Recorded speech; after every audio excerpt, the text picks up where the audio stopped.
Ramachari serial. Ramachari ತಂಗಿಗೆ ತೊಂದರೆ ಕೊಡ್ತಿದ್ದಾಳೆ ವೈಶಾಖ. ಚಾರು ಕಂಡ ಪರಿಹಾರ ಏನು? ಚಾರು ರಾಮಚಾರಿಗಾಗಿ ತುಂಬ ಪ್ರಯತ್ನ ಮಾಡ್ತಾ ಇದ್ದಾಳೆ. ಅದಕ್ಕಾಗಿ ತನ್ನ ಗೆಳತಿಯ ಸಹಾಯ ಪಡೆದುಕೊಂಡಿದ್ದಾಳೆ. ಅವಳು ಯಾವ ರೀತಿ ಪ್ಲಾನ್ ರೆಡಿ ಮಾಡಿದ್ದಾಳೋ ಅದಕ್ಕೆಲ್ಲ ಇವಳು ಒಪ್ಪಿಕೊಂಡಿದ್ದಾಳೆ. ಅವಳು ಮನಸ್ಸು ಮಾಡಿದರೆ ಏನು ಬೇಕಾದರೂ ಮಾಡ್ತಾಳೆ.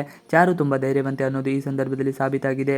ಇನ್ನು ತನ್ನ ಗೆಳತಿ ಸಹಾಯ ಪಡೆದು ಅವಳು ಒಂದು ಒಳ್ಳೆ ಕೆಲಸಕ್ಕೆ ಕೈ ಹಾಕಿದ್ದಾಳೆ. ಮಾಡ್ತಾ ಇರೋದು ಮೋಸ ಆದರೂ ಒಂದು ಉದ್ದೇಶ ಒಳ್ಳೆಯದೇ ಎಂದು ಅರ್ಥ ಮಾಡಿಸುತ್ತಾ ಇದ್ದಾಳೆ.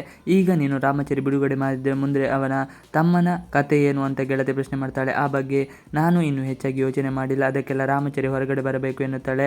ಅದೇನಾದರೂ ಆಗಲಿ, ನಾನು ನಿಮ್ಮ ಜೊತೆ ನಿಲ್ತೀನಿ, ನೀವು ಏನು ಯೋಚನೆ ಮಾಡಬೇಡ ಅಂತ ಅವಳು ಹೇಳ್ತಾಳೆ. ಆಗ ಚಾರುನೇ ಆನೆ ಬಲ ಬಂದಂಗಾಗುತ್ತದೆ. ಯಾಕೆಂದರೆ ಅವಳಿಗೆ ಈ ರಾಮಚಾರಿ ಸಹಾಯ ಅಥವಾ ಬಲ ಸಿಗ್ತಾ ಇರೋದಿಲ್ಲ. ಹಾಗಾಗಿ ಯಾರಾದರೂ ಬೇಕಾಗುತ್ತದೆ. ಇನ್ನು ವೈಶಾಖ ಸಹೋದರ ರಾಮಚಾರಿ ತಂಗಿಯ ಹಿಂದೆ ಬಿದ್ದಿದ್ದಾಳೆ.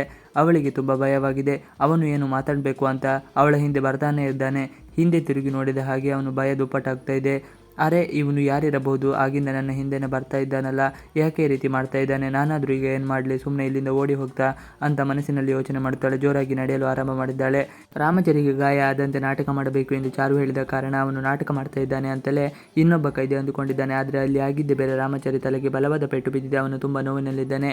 ಆದರೆ ಎಲ್ಲರೂ ಅವನ ನಾಟಕ ಮಾಡ್ತಾ ಇರಬಹುದು ಅಂತ ಅಂದುಕೊಂಡಿದ್ದಾರೆ. ರೌಡಿಗಳು ಅವನನ್ನು ಚೆನ್ನಾಗಿ ಹೊಡೆದಿದ್ದಾರೆ. ಹಾಗಾಗಿ ಅವನ ಪ್ರಜ್ಞೆ ತಪ್ಪಿದೆ. ಇನ್ನೂ ಇತ್ತ ಚಾರು ಅವನಿಗಾಗಿ ಕಾದಿದ್ದಾಳೆ. ಇವಿಷ್ಟು ಇವತ್ತಿನ ವಿಡಿಯೋ. ಈ ವಿಡಿಯೋ ನಿಮಗೆ ಇಷ್ಟ ಆದರೆ please like, share and subscribe our channel. Thanks for watching video.